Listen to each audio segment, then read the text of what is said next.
ખાંડ નાખી.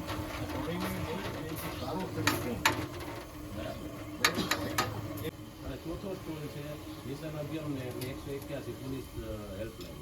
અહીંયા મહિલાઓની સ્થિતિ બહુ ખરાબ છે. ચાલો ગાઈસ, આદુ નાખે છે, આદુ વાળી ચા છે. તો ગાઈસ પૂજા જો ચા બનાવે છે બાપાના ડુંગળી. જરૂરી છે સ્ટેજ ઉપરથી ભાગવતાચાર્ય પોતે બોલશે, કારણ કે ભાગવતાચાર્ય મારી માં ને 25 વર્ષનો પ્રીસ્કૂલનો એજ્યુકેશન સોશિયલ વર્ક. હું પોતે સ્ટેજ ઉપર આવી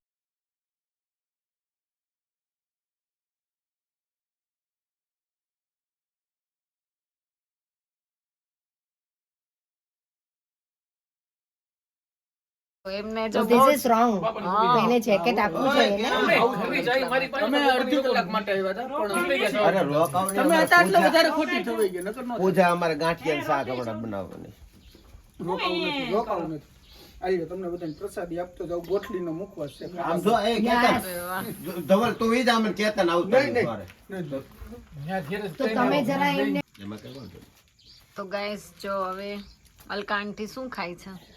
ગોટલી અને આમળાનો પ્યોર ઘીની અંદર મુખવાસ બનાવ્યો છે. ઓ બાપાના ડુંગળી તો Super ટોટલી natural સુવિધા છે. એ કોઈ બી તમે લોકો માવા ખાતા હોય, તમાકુ ખાતા હોય તો પ્લીઝ આનો ટેસ્ટ કરજો. અને બહુ જ ફાઇન છે. મેં હાથે ઘરે બનાવેલો છે એટલે પ્લીઝ હું તમને આ ફ્રી ઓફ ચાર્જમાં આપીશ, પણ એક શરત એ કે તમારે માવા અને તમાકુ છોડવા પડશે તો જ હું આપીશ તમને. હા ઓકે, રાઈટ છોડો તો મુલાકાત લેજો. ઓકે. તો ગાઈઝ આ છોકરાઓ જો ઠંડીના હિસાબથી અહીંયા બેસી ગયા છે.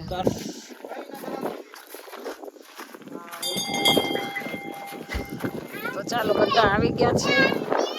મનોભાઈ આવી ગયા છે.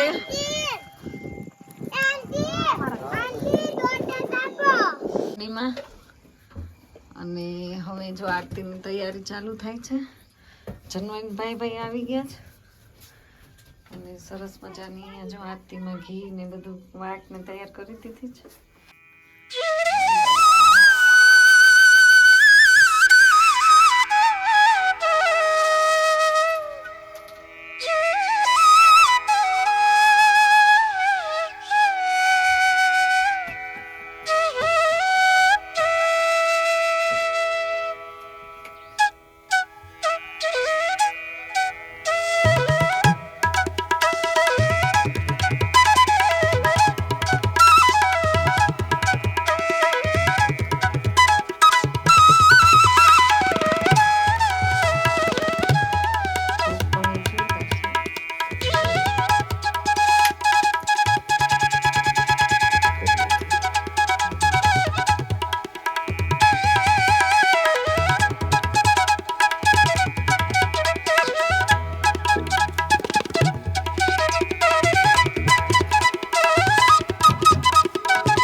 જન્માંતકાને ચ તાની સર્વાણિ વિનશ્યન્તુ પ્રદક્ષિણાં પદે પદે દેવા અભિવંદનમ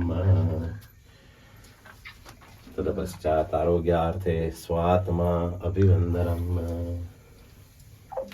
જય જય બાપની જય પાંચાળના પીરની જય ઠાકનાથ મહાદેવ કી જય आने की ज्ञाने को गोपत को नवनाथ 84 द्वावन द्वारा 56 कोटि यादव अनंत कोटि विश्वरम तेराम सब संतन को संध्यार्थी जय जय सीतारो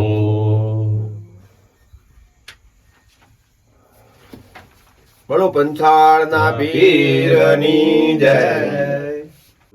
પહેલી દિવસે મારો દીવો નો થયો એટલે કે મારી ભૂલ થઈ ગઈ માફ કરજો એમ કરીને બીજે દિવસે કાઢે ને દીવો થઈ ગયો આનંદભાઈ બનાવીને કે મને વાહ વાહ એ તો નથી ગાંડો જલો ગાંડો ને તે આખું ભજન છે હા ગાંડાની ઓણજા રે હા ગાંડાની ઓણ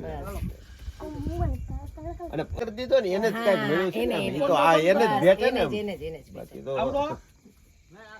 એક આવ્યા આ ગેર ઓરિજિનલ તો ગાઈસ બાપાની ધજા જો લહેરાવે છે આરતી આપણે આરતી કરી લીધી છે તો સિંહનો પવન પણ જોરદાર મસ્ત મસ્ત પવન પણ જોરદાર સિંહ ની પણ દણકું હમણાં સંભળાવશે દાદા હા રાત આખી સિંહ ની દણકું સંભળાશે તારી મમ્મી મને નહીં ખીજા શાંતિથી ઉતરજો તો ગાઈસ આ છે બાપાના ડુંગરાનું કિચન ને અહીંયા જો ખીચડી મૂકી દીધી છે કુકરમાં હમણાં સીટી વાગશે અને જસુ જો અહીંયા શું કરે છે કાંદા ડુંગળી કાપો ડુંગળી સમારે છે સરસ તો આજે એને જો ઘરે કામ નથી કરતા પણ અહીંયા બાપાના સાનિધ્યમાં તો ભાઈ કામ કરે છે પૂજા કંઈક આવો લસણ ને એવું બધું ફોલે છે લસણની ચટણી કરવાની છે અને અલકા આંટી મરચાનું બટકું ભરો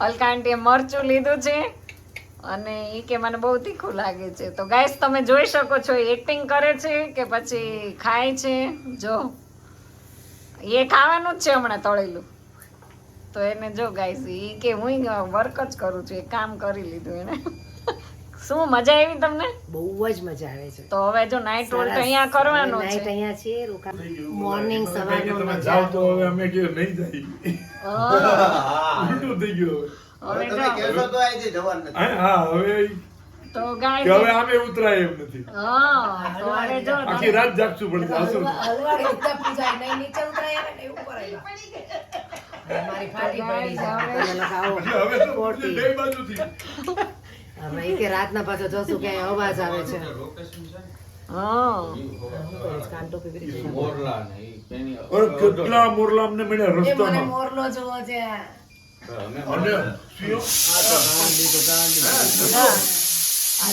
સિંહ મોરલા જોવા છે મને અડધો કિલોમીટર થી પણ આખું મતલબ આખું બેઠો બજે મોર જોવા છે તો ગાઈસ આને જો હવે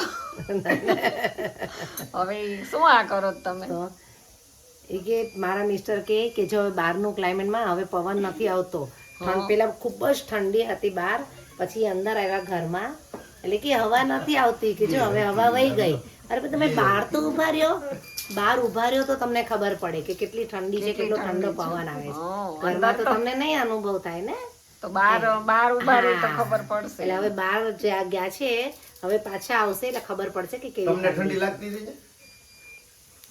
તો આ જસુ તો જો રૂમ ની અંદર જ તમને છે ઠંડી લાગતી હતી એમ? બહાર મને એટલું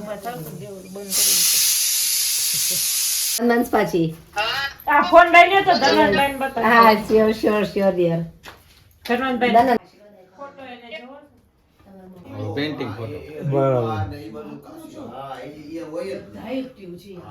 જબરદસ્ત ફોટો 6 મહિના હરિદ્વાર જોઈ 5 મહિના હરિદ્વાર હોય રામેશ્વર કા બાપાનો ફોટો પેઇન્ટિંગ કરેલો મારા મમ્મી પપ્પા બે 5-6 મહિના એ મજા કરે અને તમારે કેટલા બેટર છે હા એક ભાઈ બેનના મેરેજ થઈ ગયા ઓનલી વિમલ. હા આવે છે આવે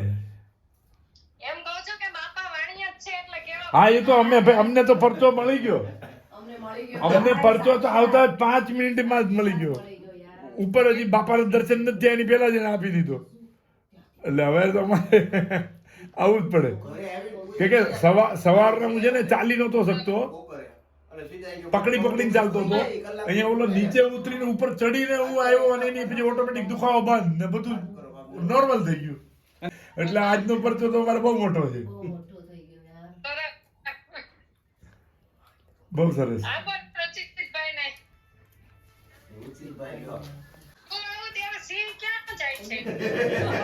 ગામ છોડીને તમારે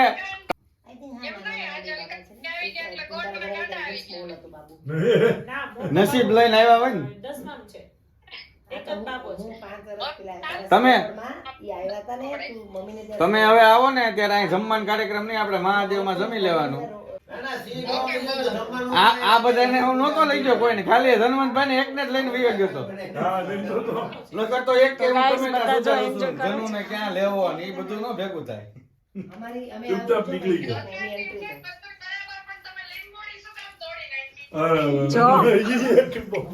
હા એમને ખબર છે લીંબુડી? કેવા લીંબુ હતા ઈ, ખાલી એનું છોડવું એ કઈ નાખ્યું જ ને અમે કોઈ પ્લાન કરતા ને યાદ રહે. ઈ તો હજી અમારા ફાધર કે તો હવે જો મરચા બરચા તળે છે. આખો રાજ્ય ને કે એમાં ફલાઈ જાય.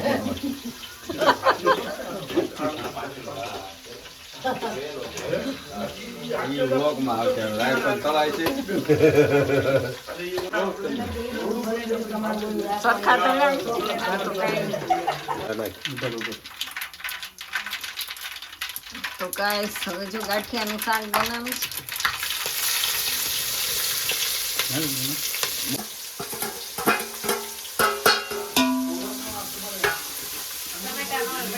હા હા હા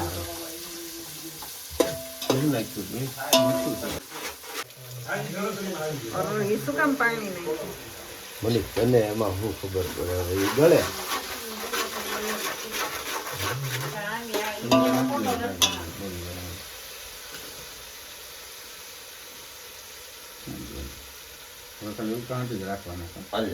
બસ નહીં ધોળે ગાંઠિયાનું શાકની ગ્રેવી તૈયાર થઈ ગઈ છે. કાજુ ગાંઠિયા શાક ની હા હવે તમને ખબર નહીં કેવું બનાવવું. તને નો બનાવી નાખ. હાલ તો પૂજાબેન બનાવ્યું છે સેવ ટમેટાનું શાક. એમ થોડુંક મીઠું ભાવે સાકર નાખજે ખાઈ. હાલો તો હવે આ બધા છે ને હા હું એ જ કહેવાનો હતો. હવે બધા છે ને વ્લોગ વાળા જમવા બેસી જાવ.